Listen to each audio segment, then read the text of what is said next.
Por muy urbanitas que seamos, siempre dependeremos de la agricultura. Recibimos en nuestros estudios de Onda Cero La Palma a Domingo Martín, presidente de la Asociación de Organizaciones de Productores de Plátano de Canarias, ASPROCAN. Domingo, bienvenido, ¿qué tal? Buenos días. Buenos días. Bueno, Domingo, el mercado del plátano de Canarias ha superado en 2023 los niveles de comercialización anteriores al volcán de La Palma. Yo creo que podemos celebrar que se está produciendo un crecimiento del mercado del plátano. Domingo. Sí, bueno, eso tiene dos puntos de vista. El primero es que de alguna manera se normaliza la producción de plátanos en Canarias después del volcán, que dio lugar a una disminución muy importante de los envíos a península, fundamentalmente de la isla de La Palma, lo cual tuvo una parte, entre comillas, positiva, que fue un incremento de precios muy notable para los productores que en ese momento podían sacar fruta con un mínimo de calidad. La Palma no fue, pero sí ocurrió con otras islas, Tenerife y Gran Canaria. Y ese vacío de kilos ocasionó un elemento muy negativo y es que el consumidor, muchos consumidores se decantaron en ese momento por la banana, fundamentalmente por la diferencia de precio que había en el mercado en ese momento. La lectura positiva es eso, que el volumen este año ha vuelto a su sitio, que la cuota de mercado de plátano canario ha vuelto a ser razonablemente aceptado, es decir, que se ha puesto a los niveles previos al volcán, pero también tiene un inconveniente grande y es que las producciones tan elevadas han dado lugar a una situación de mercado de mucha pesadez y por lo tanto de precios bajos para los productores. Domingo, ¿usted cree que debemos ver la banana de terceros países precisamente como uno de los principales competidores del plátano canario? Bueno, así ha sido desde el año 93, hasta el año 93 del siglo pasado, el plátano canario tenía reservado el mercado nacional. A partir de ahí, por los acuerdos de apertura con la Unión, tenemos un sistema que está obligado a competir con la banana. Para ello recibe una serie de ayudas y de protecciones exteriores con una tarifa de entrada. Es decir, la banana es nuestro competidor que no nos deja en paz, tal es así que ha ido ganando y ganando cuota de mercado por la diferencia de precios que tiene en España y porque también las producciones bananeras utilizan España como un mercado al que hay que enviar el producto mucho más barato que lo hacen al resto de Europa, con lo cual están haciendo una competencia más desleal de lo normal. Pero bueno, vamos a hacer una lectura positiva. Teóricamente el plátano de Canarias, según los pensantes de aquella época, del año 93, no iba a durar más de 5 años. Y aquí estamos 30 años después, vivos, ¿no? Podemos decir, Domingo, que poco a poco se están recuperando mercados extranjeros que en su momento, por ejemplo, se cancelaron por las pérdidas que ocasionó el volcán Tajo Gaite. Bueno, eso solo tiene un carácter simbólico porque los envíos al exterior son muy pequeños, entre otras cosas porque son muy complejos, hasta el momento realmente no han sido rentables y las cantidades enviadas son muy pequeñas. Se utilizan más como un complemento del mercado español. Las cantidades que se producen de Canarias son, en años normales, cantidades que se absorben más o menos bien por el mercado español. Solamente puntualmente, en determinadas semanas con excesos, digamos que no va bien la producción que hay con la demanda que existe en algunas semanas. No ocurre todos los años, ocurre además a veces en semanas diferentes año a año.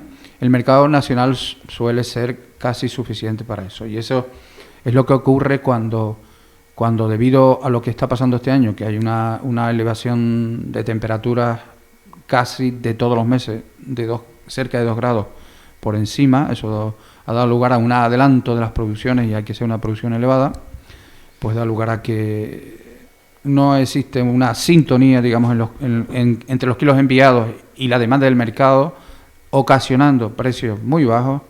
Y entonces, en ese momento, buscar mercados exteriores es complicado porque no encuentras mercados con alto precio como para sacar esos kilos. Eso es lo que ocurre. Ni ocurre preparando ese terreno durante años. Realmente las exportaciones que se han hecho hasta el momento han sido muy, muy pequeñitas. Hay que tener en cuenta que se están haciendo, no creo que lleguen en los mercados europeos ni a 20.000 kilos a la semana, comparado con 8 o 9 millones de kilos que van al mercado nacional. Por lo tanto, tiene un carácter más que nada simbólico. Si nos apoyamos para esas exportaciones en mercados como el de Marruecos, en situaciones como esta de pesadez, porque nos echa una mano y nos ayuda a mantener el mercado español más ligero. Nos hemos despertado, Domingo, con la noticia de que la Plataforma por un Precio Justo del Plátano ha denunciado ante la Agencia de Información y Control de España los incumplimientos de la llamada Ley de Cadena Alimentaria. Según dicen desde la plataforma, arruinarían a los plataneros. ¿Qué opinión tiene usted al respecto? ¿Qué lectura podemos hacer sobre este tema? Bueno, lo primero, quienes están denunciando desconocen la Ley de Cadena y lo que pueden ocasionar es un daño a los propios productores. Desconocen la Ley de Cadena porque la Ley de Cadena, que dice que hay que comprar a un precio que cubra costes al productor, en situaciones como esta, como las que estamos ahora o las que hemos tenido casi todo el año, hubieran obligado a inutilizar no lo que se ha inutilizado, sino probablemente el 60 o el 70% de la fruta que ha ido al mercado, porque al no poder vender por debajo de costo al productor, tiene que haber una serie de precios en el mercado que, si no existen porque no han existido, esa fruta hubiera habido que dejarla aquí. Por lo tanto, lo primero que digo es que no han entendido en ningún momento para que digamos cuál es la manera de funcionar de la ley de cadena, y por eso luchó el sector platanero por quedarse en muchos aspectos fuera de la ley, lo cual fue un éxito para el sector, tal es así que todo el resto de sectores de Canarias, por lo menos, y probablemente de todo el país, quieran copiar al plátano de Canarias. En este caso, esta denuncia tiene un carácter es absurda, por eso, porque no interpretan bien la ley de cadena y porque le pueden ocasionar daño a empresas del sector, empresas que son normalmente tienen carácter cooperativo, asociativo, y que si por lo que sea el AICA pone multas por algún tipo de fallo en las entidades, quienes lo van a pagar son los agricultores, no nos olvidemos, porque son entidades asociativas que todo lo bueno y todo lo malo lo van a pagar los productores, porque son así, están creadas para que no queden prácticamente márgenes ni positivos ni negativos en la entidad. Entonces, quien está haciendo esto no sabe, no tiene ni idea de lo que está haciendo. Domingo, de cara a la Administración, me gustaría saber si usted nos puede facilitar algún tipo de información sobre en qué estado se encuentra ese plan de recuperación para que cada agricultor tenga, esa extensión equivalente a la que tenía antes de la erupción. Bueno, por los debates que veo entre el gobierno actual y el anterior y demás, pues parece o lo que se dice es que hay ciertos aspectos legales que se están corrigiendo del decreto ley previsto, porque podían incurrir en ilegalidades, y eso daría lugar a bloqueo del propio decreto porque alguien lo denunciara, ¿no? Entonces,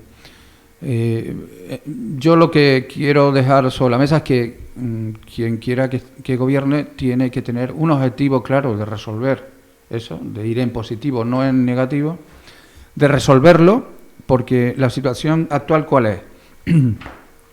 Al principio se puso por parte del sector sobre la mesa un modelo de reconstrucción que lo único que pretendía es dar lugar a una tormenta de ideas, es decir, se pidió a un técnico que dominase cómo se puede reconstruir, que dominase ese tipo de obras y que lo hiciera de la manera más eficiente posible. Entonces, sobre la mesa se puso cuál podría ser el modelo más eficiente desde un punto de vista económico desde el punto de vista de la inversión pública necesaria, para que en el periodo más breve posible los productores pudieran tener la misma superficie que tenían. Entonces, el modelo que se puso era ese, el más eficiente desde un punto de vista económico para la sociedad y para los productores.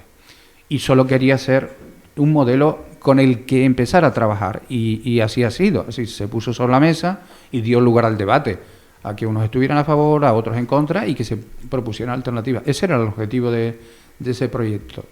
¿Qué ocurre? Pues eso, hay personas que creen más en la iniciativa individual y se ha puesto sobre la mesa. La Administración ha admitido esa visión y está dando lugar a que una serie de personas ejecutan la obra desde un punto de vista individual, porque tienen capacidad económica porque tienen, digamos, energía vital para hacerlo. Las cuentan con los dos elementos fundamentales para llevar a cabo la obra. Pero ¿qué ocurre?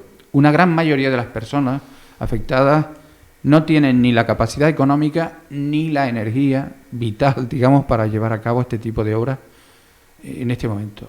Se necesita que la Administración ejecute en el tiempo más breve posible, que es lo que quiere la zona, desde el punto de vista cómo volver a recuperar económicamente la zona después de los daños que ha tenido, el recuperar la totalidad, y no una parte, la totalidad de la superficie platanera perdida, necesita de una ejecución común, que la haga, en este caso, el Estado apoyando a los agricultores, y para eso tiene que decretar leyes que la posibiliten esa ejecución y buscar la financiación para todos. Yo estoy absolutamente seguro que la gran mayoría de los afectados quiere que se haga esa obra común y que se le entregue en el tiempo más breve posible, a lo sumo 4, 5 años, porque técnicamente esta obra se hace en ese tiempo, no hace falta más tiempo. Yo no sé, porque oigo a políticos diciendo, incluso a periodistas hablando de 13, 14 años, no sé de dónde se han sacado esa teoría, y como todo, si uno quiere bloquear los proyectos, los bloquea. Y alguna vez manifesté la idea de cuando alguien cree que se sube a un barco y dice que el barco no puede llegar a destino, es el capitán del barco, no puede llegar a destino y necesita llegar al destino. En un momento hay que buscar otro capitán que crea que se puede ir por una ruta más corta y cumplirla. Eso es lo que dije. No se puede poner a liderar proyectos de este tipo a personas que no crean en el proyecto, pero hay personas en este momento que creen en el proyecto y preparadas para ello. Es a esas personas a las que hay que ponerlos a liderar, en este caso, el plan de reconstrucción. Cerramos con este mensaje. Domingo Martín, presidente de Asprocam, muchísimas gracias por haber hecho un repaso de la actualidad o de la situación que está viviendo el sector en estos momentos. Muchísimas gracias, ha sido un placer. Muchas gracias. Buenos días.